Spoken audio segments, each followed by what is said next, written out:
하나님이 이 모든 말씀으로 말씀하여 이르시되 나는 너를 애굽 땅 종 되었던 집에서 인도하여 낸 내 하나님 여호와니라. 너는 나 외에는 다른 신들을 내게 두지 말라. 너를 위하여 새긴 우상을 만들지 말고 또 위로 하늘에 있는 것이나 아래로 땅에 있는 것이나 땅 아래 물속에 있는 것에 어떤 형상도 만들지 말며 그것들에게 절하지 말며 그것들을 섬기지 말라. 나 내 하나님 여호와는 질투하는 하나님인즉 나를 미워하는 자의 죄를 갚되 아버지로부터 아들에게로 3, 4대까지 이르게 하거니와 나를 사랑하고 내 계명을 지키는 자에게는 1000대까지 은혜를 베푸느니라. 너는 내 하나님 여호와의 이름을 망령되게 부르지 말라. 여호와는 그의 이름을 망령되게 부르는 자를 죄 없다 하지 아니하리라. 안식일을 기억하여 거룩하게 지키라. 엿새 동안은 힘써 내 모든 일을 행할 것이나 일곱째 날은 내 하나님 여호와의 안식일인즉 너나 내 아들이나 내 딸이나 내 남종이나 내 여종이나 내 가축이나 내 문 안에 머무는 객이라도 아무 일도 하지 말라. 이는 엿새 동안에 나 여호와가 하늘과 땅과 바다와 그 가운데 모든 것을 만들고 일곱째 날에 쉬었음이라. 그러므로 나 여호와가 안식일을 복되게 하여 그 날을 거룩하게 하였느니라. 내 부모를 공경하라. 그리하면 내 하나님 여호와가 내게 준 땅에서 내 생명이 길리라. 살인하지 말라. 간음하지 말라. 도둑질하지 말라. 내 이웃에 대하여 거짓 증거하지 말라. 내 이웃의 집을 탐내지 말라. 내 이웃의 아내나 그의 남종이나 그의 여종이나 그의 소나 그의 낙이나 물은 내 이웃의 소유를 탐내지 말라. 아멘. 출애굽기 19장에서 이스라엘 백성이 그 시내산 혹은 호렙산에 있었어요. 그곳에서 이스라엘 백성은 하나님과 언약 체결식을 준비하고 있었습니다. 하나님께서 산 꼭대기에 임하셨고 모세가 하나님의 산을 올라갔습니다. 그때 그 산에서 하나님께서 모세에게 말씀하신 내용이 20장부터 23장에까지 4장에 걸쳐서 나옵니다. 그것은 하나님과 이스라엘 백성 사이에서 맺은 언약, 그 언약의 내용이에요. 그 언약의 내용을 한 단어로 줄여서 우리가 말하면 율법이라고 말할 수가 있습니다. 오늘 말씀 우리가 읽은 출애굽기 20장에서는 그 중에서도 율법의 핵심이라고 할 수 있는 10계명이 나옵니다. 여러분 10계명은 우리가 잘 알고 있을 것이라고 저는 그렇게 생각하는데 이 내용에 관하여서는 소요리 문답에서도 하나씩 언급하고 있어요. 나중에 저희가 오후 예배가 다시 시작이 되면 그때 10계명 내용에 관하여서는 다시 듣도록 하고 오늘은 10계명이 우리에게 어떤 의미가 있는지 그 10계명을 좀 더 넓게 봐서 큰 범위에서 율법이 우리에게 어떤 의미가 있는지 좀 더 큰 틀에서 함께 하나님 말씀을 듣기를 원합니다. 오늘 말씀을 보면 이렇습니다. 하나님께서 지금 이스라엘 백성과 언약을 맺으려 하고 계시죠. 언약을 맺기에 앞서서 그 언약의 전제가 되는 내용이 있었어요. 앞서 출애굽기 19장에서 나왔었는데 출애굽기 19장 4절 말씀을 보면 이렇게 되어 있습니다. 내가 애굽 사람에게 어떻게 행하였음과 내가 어떻게 독수리 날개로 너희를 업어 내게로 인도하였음을 너희가 보았느니라. 아멘.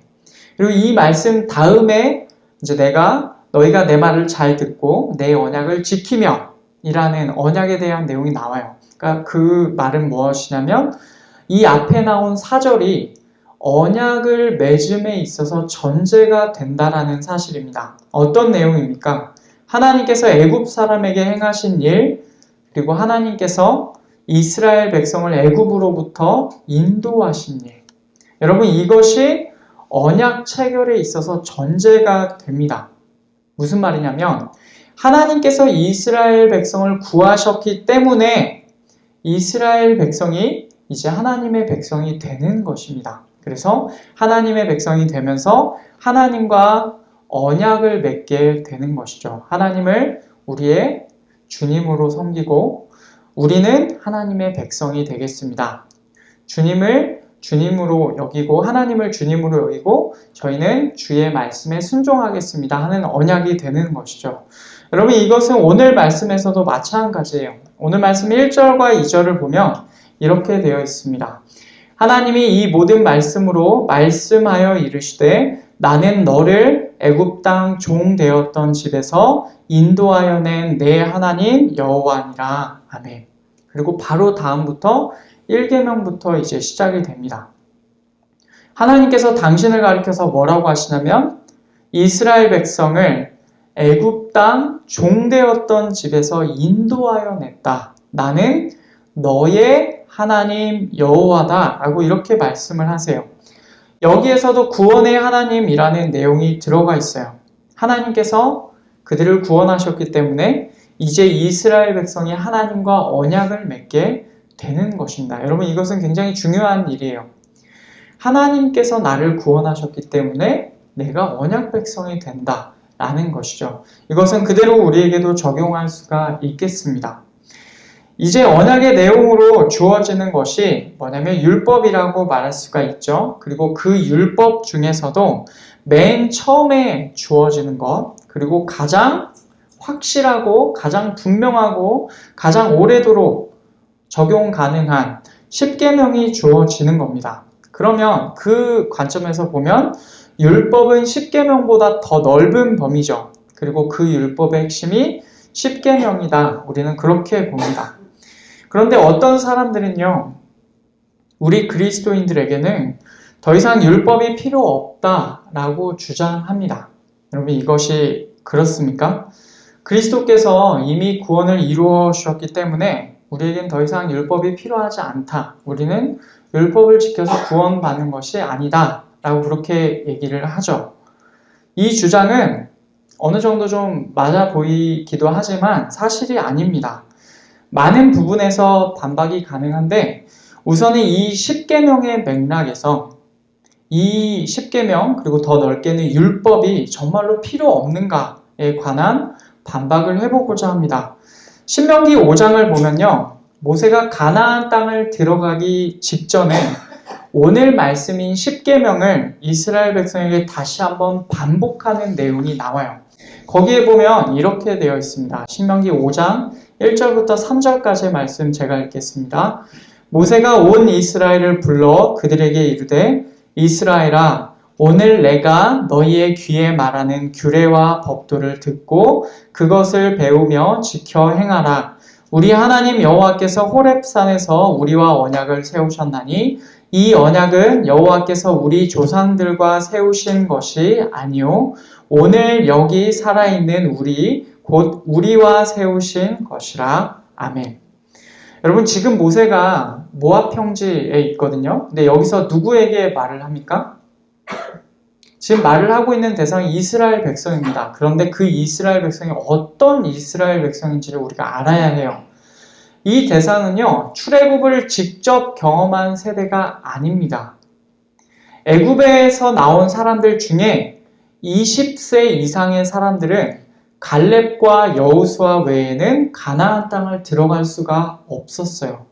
그 광야에서 40년이라는 시간 동안 갈렙과 여호수아 그리고 지금 이 말을 하고 잠시 후에 이제 하나님 곁으로 가게 될 모세 외에는 지금 누구도 20세 이상으로 살아있는 자는 없어요. 그러니까 지금 가나안 땅을 목전에 두고 있는 이 시점에서 모세가 누구에게 말을 하고 있습니까? 이스라엘 백성인데 어떤 이스라엘 백성이냐면 출애굽을 직접 경험한 다음 세대에게 말하고 있는 것입니다. 그런데 내용을 한번 보세요. 지금 그 언약을 세우셨다라고 하면서 그 다음부터 이제 10계명 얘기가 오늘 본문에 있는 내용과 거의 비슷하게 나오거든요. 그런데 시내산에서 하나님과 언약을 맺었을 때, 그러니까 출애굽기 오늘 말씀 20장에 나오는 이때의 사람들은 누굽니까? 지금 신명기에서 모세가 말을 하고 있는 이들에 대해서 말을 하고 있는 그 말을 듣는 대상들의 조상들이에요. 이해가 되시나요? 출애굽기 20장의 시점에서는 지금 출애굽을 경험한 세대가 하나님께로부터 언약을 직접 듣고 있습니다. 신명기에서 모세가 10계명을 반복해서 설교를 할 때 이 말을 듣고 있는 사람들은 이때 언약을 받았던 다음 세대입니다. 그러니까 다른 사람들이에요. 그런데 지금 모세가 무엇이라고 말합니까? 하나님께서 호렙산에서 언약을 세우신 대상은 조상들이 아니다. 오늘 여기 살아있는 우리다 라고 말해요. 여러분, 이 둘을 어떻게 보아야 되겠습니까? 모세가 왜 이렇게 말을 했을까요? 이 모세의 말이 틀리지 않았죠. 하나님의 말씀에 기록되어 있으니까 모세의 말이 틀린 것이 아닙니다. 그러면 어떻게 보아야 되겠습니까? 하나님께서 이스라엘 백성과 언약을 맺으실 때 그 이스라엘 백성이라는 개념이 단지 출애굽기 20장에서 시내산 앞에 있는 그 사람들만 얘기하는 것이 아니라 그 민족 전체적인 개념으로 하시는 내용이다 라는 것을 우리가 알 수가 있어요. 그때 그 시내산에 있던 사람들만을 대상으로 하나님께서 언약을 맺으시고 율법을 주시는 게 아니라 그 사람들이 이스라엘 민족 전체를 대표하였던 것입니다. 그러니까 하나님의 약속은 이스라엘 민족 전체와 맺어진 약속이다 라는 것이죠. 그래서 신명기에서 모세가 그 후세대들에게 오늘 여기 살아있는 우리 곧 우리와 세우신 것이다 라고 말할 수가 있는 것이에요. 그래서 신약 로마서에서 바울도 자신의 동족 이스라엘 민족을 가리켜서 이렇게 말을 합니다. 로마서 9장 4절에 그들은 이스라엘 사람이라 그들에게는 양자됨과 영광과 언약들과 율법을 세우신 것과 예배와 약속들이 있고 아멘. 지금 바울이 내 동족이다 라고 표현하면서 로마서에서 얘기하는 이스라엘 사람이라 함은 구약시대의 이스라엘 백성을 가리키기보다는 지금 그 시점에 바울과 동시대를 살고 있으나 아직 예수님께로 돌아오지 않은 이스라엘 사람들을 가리킵니다. 그런데 그들에게 대하여서 뭐라고 표현합니까? 언약들이 있고 그들에게는 율법을 세우신 것이 있다 라고 합니다. 아까 제가 말씀드린 그 개념이 여기까지도 이어지는 거예요. 그 이스라엘 민족 전체와 하나님께서 언약을 세우신 것입니다. 여기서 말하는 이스라엘 사람은 혈통적으로 이스라엘 백성을 말하죠. 그런데 신약시대 사람들은 이 이스라엘 사람이라는 표현을 좀 다른 표현으로도 많이 불렀어요. 뭐라고 불렀는지 혹시 아십니까? 아브라함의 자손이다. 아브라함의 후손이다. 그렇게 불렀어요. 아브라함의 자손이다. 그래서 예수님께서 뭐 얘기를 하실 때 오늘 구원이 이 사람에게도 이르렀다. 사케오에 그렇게 얘기하시면서 이 사람도 아브라함의 자손이다 라고 그렇게 얘기를 하시죠. 이방인들 중에서도 그런 얘기를 듣는 사람들이 있습니다. 아브라함의 자손이라는 말 가운데에서는 시내산에서 하나님과 언약을 맺고 율법을 받은 백성이다. 하나님과 관계가 있는 언약 백성이다 라는 뜻이 들어있는 것입니다. 여러분 지금까지 여기까지 온 과정들이 이해가 되시죠? 그런데 이 아브라함의 자손이라는 표현 그리고 그 대상이 정확히 지칭하는 이스라엘 민족이라는 개념이요. 예수님으로 인하여서 다소 변화가 됩니다. 갈라디아서 3장에 그 내용들이 좀 자세히 나와 있는데 갈라디아서 3장 7절 그리고 28절 29절 말씀을 보면 이렇게 되어 있습니다. 그런즉 믿음으로 말미암은 자들은 아브라함의 자손인 줄 알지어다. 너희는 유대인이나 헬라인이나 종이나 자유인이나 남자나 여자나 다 그리스도 예수 안에서 하나이니라. 너희가 그리스도의 것이면 곧 아브라함의 자손이요 약속대로 유업을 이을 자니라. 아멘. 여러분 이 말씀에 따르면 어떻습니까? 기존에는 혈통적 이스라엘 민족이 진짜로 아브라함의 혈통, 계보에서 나온 사람들이 아브라함의 자손, 이스라엘 민족이다라고 불렸어요. 그런데 예수님으로 인하여서 그 개념이 바뀝니다. 그리스도를 믿는 자는 아브라함의 자손이라는 것입니다. 유대인이나 헬라인이나 종이나 자유인이나 남자나 여자나 다 그리스도 예수 안에서 하나이고 그래서 그리스도의 것이 되었으면 곧 아브라함의 자손이다 라는 것입니다. 여러분 이 개념이 이해가 되십니까? 그래서 신약시대에 종종 우리가 편하게 쓰는 표현으로 영적인 이스라엘이다 라는 표현이 바로 여기서 비롯되는 거예요. 우리가 영적으로, 혈통적으로는 아니지만 그리스도 안에서 우리는 이스라엘 백성으로 편입된 것입니다. 여기 있는 우리도 아브라함의 자손이에요. 이방인이었던 우리도 이스라엘 백성, 아브라함의 자손, 곧 하나님의 언약 백성이 된 것입니다. 여러분 이 내용을 가지고 다시 신명기 말씀으로 돌아가 보겠습니다. 신명기 말씀 3절에서 이 언약은 여호와께서 우리 조상들과 세우신 것이 아니요 오늘 여기 살아있는 우리 곧 우리와 세우신 것이라. 아멘. 이 말씀을 이렇게 적용할 수 있겠죠. 하나님께서 호렙산에서 세우신 이 언약은 오늘 여기 살아있는 그리스도인에게도 적용되는 언약이다 라고 그렇게 볼 수 있겠어요. 왜냐하면 그리스도를 믿음으로 말미암아 우리 역시 하나님의 백성으로 하나님께로부터 여겨지게 되었기 때문에 그렇습니다. 이 언약은 하나님께서 하나님의 백성과 맺으신 언약인데 우리가 하나님의 백성이 이제 되었으니까 이 언약은 우리에게도 적용될 것입니다. 그래서 율법은 그리고 십계명은 우리에게도 적용되어야 되어요. 물론 모든 율법을 신약시대에 모든 것을 있는 그대로 다 적용하자는 말이 아닙니다. 율법 안에 있는 의식법이나 혹은 그 당시 이스라엘 백성들이 꼭 해야만 하는 시민법 같은 구약시대 이스라엘 백성에게만 해당되는 내용도 있어요. 그런데 큰 틀에서 볼 때 그 율법 안에 담겨 있는 하나님의 의도, 하나님의 뜻을 알아내고 그 뜻을 이 시대에 우리에게 적용하는 것은 달라지지 않았습니다. 물론 우리가 유대인도 아니고 물론 우리가 구약시대를 살고 있는 것도 아니에요. 그래서 있는 그대로 적용하진 않지만 그 안에 담긴 하나님의 의도를 지금도 여전히 우리에게 적용하는 것은 동일하다라고 할 수 있겠습니다. 율법이 폐기된 것이 아니다라는 사실은요. 앞서 하나의 반박을 하였는데 예수님의 말씀 가운데에서도 직접적으로 언급된 적이 있죠. 마태복음 5장 말씀을 보면 예수님께서 이렇게 말씀을 하셨습니다. 내가 율법이나 선지자를 폐하러 온 줄로 생각하지 말라. 폐하러 온 것이 아니요 완전하게 하려 함이라. 진실로 너희에게 이르노니 천지가 없어지기 전에는 율법의 1.1획도 결코 없어지지 아니하고 다 이루리라. 아멘. 예수님께서 율법이나 선지자를 폐하러 오신 게 아니라 라고 직접적으로 언급하십니다. 예수님 오셔서 율법이 이제 필요 없고 없어진 것이다 라는 게 아니라는 거예요. 율법을 완전하게 하려고 예수님께서 오셨다라고 하십니다. 천지가 없어지기 전에는 율법의 1.1획도 결코 없어지지 않고 다 이룰 것이다. 예수님께서 그렇게 말씀하셨어요.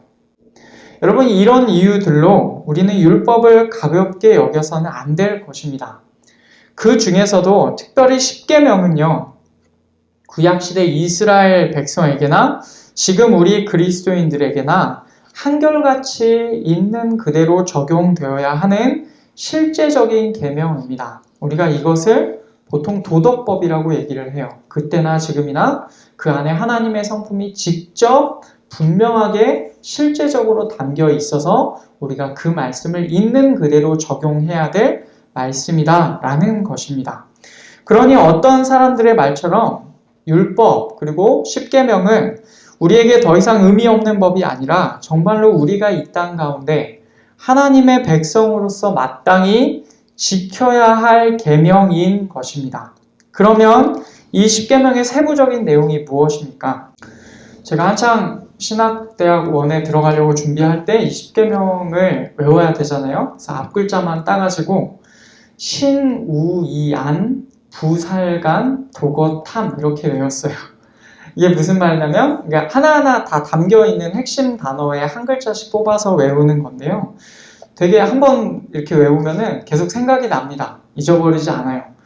1계명부터 그 내용을 간단히 보면 1계명은 신이 들어갑니다. 너는 나 외에는 다른 신들을 내게 두지 말라라고 하셨죠. 하나님 외에 우리는 다른 신들을 우리에게 두지 말아야 합니다. 우리의 인생 가운데 하나님께서 계실 자리에, 그 자리에 있는 어떤 것도 우리는 그 자리에 있도록 허용하여서는 안 되는 것이죠.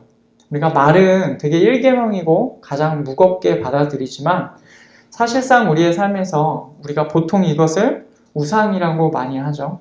하나님보다 내 마음을 더 빼앗고 있는 것. 얼마나 우리의 삶 가운데 많은지 모릅니다. 근데 하나님의 말씀에 너는 나 외에는 다른 신들을 내게 두지 말라. 그쵸? 그렇게 말씀하셨어요. 하나님처럼 사랑하는 것, 하나님처럼 중요하게 생각하는 것, 그 자리에는 그 어떤 것도 있으면 안 되고 오직 가장 먼저 제일 중요하게 하나님께서 계셔야 한다라는 것입니다. 이 계명은 우상을 세우지 말라는 계명이에요. 우가 들어갑니다. 우상. 너를 위하여 새긴 우상을 만들지 말고 또 위로 하늘에 있는 것이나 아래로 땅에 있는 것이나 땅 아래 물속에 있는 것에 어떤 형상도 만들지 말며 그것들에게 절하지 말며 그것들을 섬기지 말라. 나 내 하나님 여호와는 질투하는 하나님인즉 나를 미워하는 자의 죄를 갚되 아버지로부터 아들에게로 3, 4대까지 이르게 하거니와 나를 사랑하고 내 계명을 지키는 자에게는 1000대까지 은혜를 베푸느니라. 아멘. 우상인데요. 이 우상은 좀 더 시각적인 것입니다. 실제적인 거예요. 하나님의 형상을 만들거나 다른 어떤 형상을 섬기려는, 그것을 하나님처럼, 하나님으로 섬기려는 어떤 시도도 해서는 안 됩니다. 하나님께서는 어떤 시공간에 제약이 있는 형상으로 제한할 수 있는 분도 아니고 더군다나 우리가 만들어낸 어떤 것에 하나님이라고 부를 수 있는 대상도 아니시기 때문에 그러합니다. 3계명은 하나님의 이름을 망령되게 부르지 말라라는 명령입니다. 너는 내 하나님 여호와의 이름을 망령되게 부르지 말라. 여호와는 그의 이름을 망령되게 부르는 자를 죄 없다 하지 아니하리라. 아멘. 우리는 하나님의 이름을 함부로 불러서는 안 돼요. 이것은 실제적인 의미에서 하나님의 이름을 망령되게 부르면 안 된다라는 것입니다. 우리말 표현 중에는 별로 그런 게 없는데 이제 영어 표현 같은 경우에 이렇게 생각해보면 감탄사로 이제 예수, Jesus 막 이러면서 얘기를 하는 경우가 많이 있어요. 근데 그 내용이 그 안에 맥락적인 부분이 막 진짜로 예수님을 부르는 거다라고 할 수도 있는데 보통 그게 너무나도 문화처럼 자리 잡아서 약간 비속어처럼 그렇게 그런 맥락에서 그렇게 사용하는 경우들이 있습니다. 가장 실제적인 예를 들면 이런 거예요. 이런 것도 당연히 하나님의 이름을 망령되게 부르는 그 테두리 안에 걸리는 거라고 저는 봅니다. 그래서 이렇게 하는 게 하나님의 말씀을 어기는 거라고 그렇게 보여집니다. 나아가서 우리는 단지 실제적으로 하나님의 이름을 망령되게 부를 뿐 아니라 하나님의 영광의 무거움을 우리가 알고 하나님을 두려워할 줄 알아야 된다라고까지 우리가 생각해 볼 수 있겠습니다. 4계명은 안식일에 관한 명령이에요. 안식일을 기억하여 거룩하게 지키라 라고 하면서 쭉 나옵니다. 이 안식일 계명은요, 이것만큼 이견이 많은 계명도 아마 없을 것이라고 생각합니다. 좀 더 구체적인 내용은 나중에 살펴보더라도 이 계명의 기본 정신은 우리가 꼭 기억해야 합니다. 출애굽기 20장, 지금 오늘 말씀이 나온 맥락에서 이 안식일을 지키는 이유는 무엇입니까? 11절 첫 부분에 나옵니다. 이는 엿새 동안에 나 여호와가 하늘과 땅과 바다와 그 가운데 모든 것을 만들고 7째 날에 쉬었습니다. 아멘. 창조의 하나님께서 쉬셨기 때문에 우리도 안식일을 기억하여 거룩하게 지키라 라는 것입니다. 나중에 신명기 5장, 아까 우리가 봤던 신명기 5장에서도 10계명이 다시 나오는데 거기서는 안식일을 지켜야 될 이유가 좀 다르게 나옵니다. 거기서는 뭐라고 나오냐면 우리를 구원하신 하나님께서 명령하셨기 때문이다 라고 그렇게 봐요. 우리는 안식일을 지킴에 있어서 이 두 가지 사실을 함께 기억해야 합니다. 첫째는 창조의 하나님, 둘째는 구원의 하나님이에요. 하나님께서 우리를 만드셨고 우리를 구원하신 사실, 이 사실을 이 안식일에는 반드시 기억해야 하는 것입니다. 동시에 그 하나님 안에서 쉼을 누리는 것을 우리가 안식일에 해야 할 가장 중요한 일로 여겨야 합니다. 1에서 4계명이 하나님과 관련된 말씀이었다면 5에서 10계명은 이웃과 관련된 말씀입니다. 우리 12절부터 17절까지 말씀 같이 읽을까요? 내 부모를 공경하라. 그리하면 내 하나님 여호와가 내게 준 땅에서 내 생명이 길리라. 살인하지 말라. 간음하지 말라. 도둑질하지 말라. 내 이웃에 대하여 거짓 증거하지 말라. 내 이웃의 집을 탐내지 말라. 내 이웃의 아내나 그의 남종이나 그의 여종이나 그의 소나 그의 나귀나 물은 내 이웃의 소유를 탐내지 말라. 아멘. 부모를 공경해야 합니다. 살인하지 말아야 합니다. 간음하지 말아야 합니다. 도둑질하지 말아야 합니다. 거짓 증거하지 말아야 합니다. 탐내지 말아야 합니다. 여러분 이 내용들 다 아실 것입니다. 그 중에서도 특별히 이제 그 9계명을 보면 거짓 증거하지 말라고 되는데 우리가 보통 이것을 보면서 거짓말하면 안 된다라고 보통 생각하는데 이 상황은요 좀 더 구체적인 상황입니다. 거짓 증언을 하는 거예요. 있지 않은 일을 물론 이제 그것이 이제 거짓말이라는 큰 테두리에 들어갑니다만은 좀 더 정확하게는 이웃에 대하여 거짓으로 증언하지 말라라는 것입니다. 이제 이게 실제적으로 이제 좀 심각한 경우가 되면 구약시대에 두 증인이 있으면 그 사람의 죄를 확증할 수가 있었어요. 근데 거짓 증언자 둘이 있다고 생각해 보십시오. 그러면 그 사람은 자기가 하지도 않은 일로 죄를 뒤집어 쓰고 죽게 됩니다. 이것의 가장 심각한 적용이 그렇게 갈 수 있다라고 보여집니다. 거짓 증언, 거짓 증거, 그리고 더 크게 보면은 이제 거짓말까지도 이어지겠습니다. 그리고 10계명에서는 탐내지 말라라는 것입니다.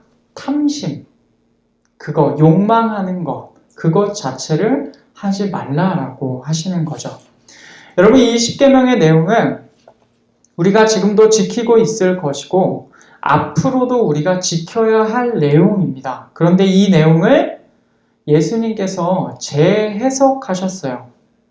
앞서 율법을 완전하게 하려 오셨다라는 그 말씀이 마태복음 5장에 있었는데 그 마태복음 5장 뒷부분에서 예수님께서 이 10계명 중에 하나를 어떻게 해석하셨는지를 한번 보시죠.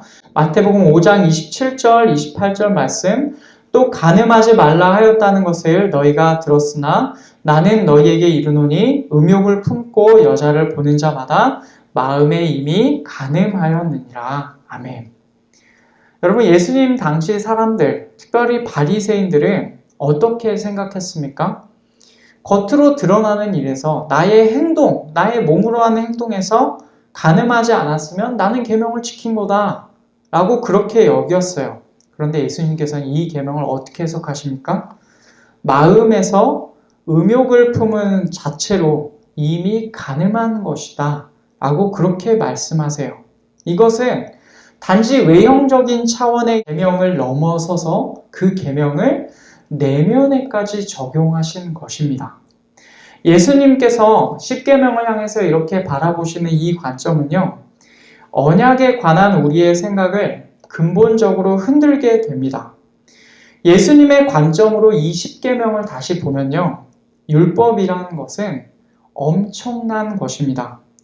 언약의 내용으로 주어지는 율법은 그리고 10계명은 겉으로 지키는 것은 가능할지 몰라요. 그런데 예수님의 관점으로 볼 때 우리는 도무지 이 계명들을 온전히 이행할 수가 없는 것입니다. 우리는 이 율법을, 이 계명들을 온전히 지킬 수가 없습니다. 예수님의 기준에 의하면. 예수님께서 그리고 이 계명을 완전하게 하려고 오셨다는데 그 예수님의 관점으로 이 계명을 재해석한다면 우리는 도무지 율법을 지키는 여부로 의롭다함을 얻을 수가 없는 것입니다. 하나님의 말씀을 잘 듣고 그 언약을 지키라라고 아까 출애굽기 말씀에서 하나님께서 그렇게 말씀하셨는데 우리는 도저히 이 말씀을 잘 듣고 그 언약을 지킬 수가 없는 상태인 것이죠. 우리는 도저히 하나님 앞에 이것으로서 의롭다 여겨짐을 받을 수가 없는 것입니다. 그래서 예수님의 기준으로는 어떻습니까? 우리로서는 도저히 이 언약 관계를 유지할 수가 없는 것입니다. 언약은 이미 깨진 거예요. 우리는 도저히 이 하나님의 기준에 도달할 수가 없는 것입니다. 그러면 어떻게 합니까? 언약의 내용이 이거였잖아요. 우리가 지키지 못한 이 언약은 폐기가 되었습니까? 그래서 더 이상 우리는 언약 백성이 아니게 되는 것입니까? 바로 이 부분을 바울도 잘 알고 있어요. 그래서 갈라디아서 2장 16절 말씀에서 이렇게 말씀합니다. 사람이 의롭게 되는 것은 율법의 행위로 말미암음이 아니요 오직 예수 그리스도를 믿음으로 말미암는 줄 알므로 우리도 그리스도 예수를 믿나니 이는 우리가 율법의 행위로서가 아니고 그리스도를 믿음으로써 의롭다 함을 얻으려 함이라. 율법의 행위로서는 의롭다 함을 얻을 육체가 없느니라. 아멘. 율법의 행위로서 의롭다 함을 얻을 육체가 없다고 선언합니다. 오직 우리가 의롭게 되는 것은 예수 그리스도를 믿음으로만 의롭다 여겨줄 수 있는 것입니다. 예수 그리스도 안에 있으면 우리가 의롭다 여겨진 바 되었고 율법의 모든 요구가 내면에까지 적용되는 율법의 모든 요구가 그리스도 안에서 성취된 것으로 여겨지는 것입니다. 그러니 그리스도 안에 있는 우리는 여전히 언약 가운데 있고 여전히 언약 백성입니다. 비록 우리가 우리의 육신으로 그리고 우리의 마음으로 이 계명으로서 의에 도달할 수는 없지만 우리가 그리스도 안에 있다는 그 사실 하나 때문에 우리는 여전히 언약 가운데 있고 언약 백성, 하나님의 백성인 것입니다. 그러면 이 언약의 내용, 십계명은 우리에게 어떤 의미가 있습니까? 그러면 이 언약이 과연 이 언약의 내용이 과연 우리에게 뭔 의미가 있을까라는 것이에요. 우리는 이 십계명 그리고 율법으로 인하여서 예수님께서 해석해 주신 그 내용들로 말미암아 우리는 우리의 죄를 더 깊이 깨닫게 됩니다. 이 계명을 지켜야 하나 우리가 마음으로까지 그리고 우리의 행동으로 온전히 지키지 못하는 상태임을 알게 돼요. 나는 이 언약을 지킬 수가 없는 존재이구나 라는 사실을 알게 됩니다. 그렇기 때문에 우리는 십계명과 율법을 통하여서 그리스도를 바라볼 수밖에 없죠. 그리스도께서 이루신 역사와 우리를 향하신 그 은혜에 우리가 기댈 수밖에 없는 것입니다. 이것이 기본적인 율법 그리고 십계명의 기능이에요. 그런데 이런 기능만 수행하는 것은 아닙니다. 실제적으로 우리는 그 안에 담긴 하나님의 마음을 알고 그 안에 담긴 뜻을 지켜야 해요. 왜냐하면요. 사도 요한이 이렇게 말을 하였습니다. 우리 같이 읽겠습니다. 요한일서 5장 3절 하나님을 사랑하는 것은 이것이니 우리가 그의 계명들을 지키는 것이라. 그의 계명들은 무거운 것이 아니로다. 아멘. 하나님의 계명을 지키는 것은 그것을 통하여서 우리가 의롭다함을 받기 위해서 지키는 것이 그런 단계가 아닙니다. 하나님의 계명을 지킴으로써 우리가 언약 백성에서 떨어지지 않기 위해서 지키는 것도 아닙니다. 하나님의 계명을 지키는 것은 우리가 하나님을 사랑하는 표현이다라는 것입니다. 비록 우리가 그리스도 안에서 율법의 모든 요구가 우리에게서 이루어지게는 됐지만 그 율법을 처음 주셨을 때 그 하나님의 마음을 알고 그 하나님의 마음을 우리에게 적용하여서 우리가 가야 될 방향을 바라보고 그 하나님의 마음을 우리가 알고 그대로 우리의 인생을 그 계명에 따라 맞춰가는 것.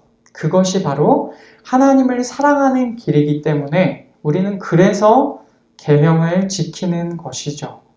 우리를 만들어주신 분, 우리를 구원하신 분, 그분을 우리가 사랑하는 표현으로서 우리는 계명을 지켜야 합니다. 비록 우리가 이 계명을 지킴에 있어서 연약한 자들이라 할지라도 우리 안에서 우리를 만드시고 우리를 구원하신 하나님을 사랑하는 것이 있기를 바랍니다. 정말로 이 말씀이 굉장히 무거운 말처럼 저에게는 들립니다. 왜냐하면 하나님을 사랑하는 자는 하나님의 계명을 지킨다고 해요. 우리가 은혜로 구원을 받았죠. 우리는 하나님 나라에 들어갈 것입니다. 예수 그리스도 안에서. 그러나 이 땅을 살아감에 있어서도 우리는 그분을 사랑하며 그분의 계명을 지켜 나아가야 하는 것이 마땅한 성도의 삶이라는 것입니다. 그 계명 중에서도 특별히 우리에게 주신 10계명을, 오늘 말씀에서 우리가 읽은 10계명을 지금 여기서도 우리가 지켜야 할 계명으로 받으시기를 바랍니다. 그리고 예수님께서 말씀하신 대로 우리의 마음으로라도 그 계명을 어기지 않도록 우리의 마음 가운데 늘 성령 하나님을 모시고 살고 성령 하나님으로 충만하고 그 성령 하나님의 인도하심을 받는 우리 모든 성도들 되시기를 간절히 바랍니다. 말씀을 뵙겠습니다. 오늘 말씀에서는 이제 하나님께서 이스라엘 백성과 맺으신 언약의 내용이 율법에 담겨 있고 특별히 그중 가장 핵심적인 내용이 10계명에 들어있다라는 내용을 우리가 함께 보았습니다. 여러분, 이 계명은요, 지금 오늘 그리스도 안에서 하나님의 백성이 된 우리에게 주시는 하나님의 말씀인 줄 받으시고 우리가 마땅히 지켜야 할 하나님의 명령이자 우리를 만드시고 우리를 구원하신 그분을 향한 우리의 사랑의 표현이라는 점을 늘 기억하시고 우리가 살아가는 우리의 삶 가운데서 그분을 사랑해서 우리가 그분의 계명을 지키는 우리 모든 성도님들 되시기를 간절히 축복합니다.